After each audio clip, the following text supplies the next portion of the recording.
Dígrit agus fáilte go dtí topic nua mo cheantar. Okay, mo cheantar, my area. Okay, so capital show in this chapter, by me dig fagin there, Curtius a dhéanamh mo cheantar. So by the end of this chapter, you will be able to describe your area. Curtius a dhéanamh mo cheantar.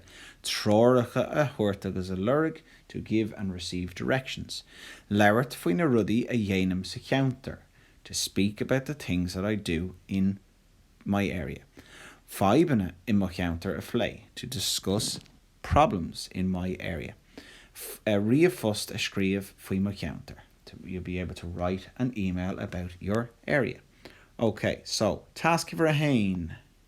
Féicar seo an baile mór. So tá a lán folklóra an seo.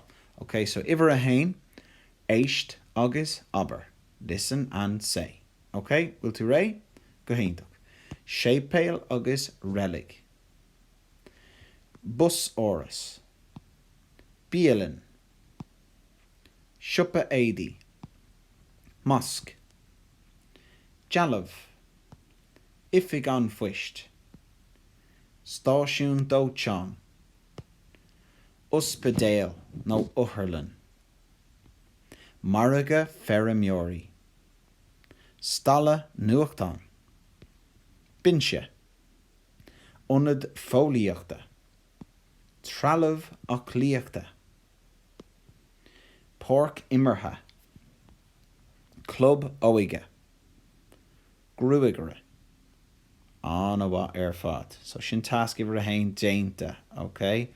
Éist agus aber. Now, task iver a do is, there's two parts to task iver a do. Iver a hain, scríomh gach focal as gaeilge agus as béarla is teach the cóbléir, agus iver a do, dain éist agus aber.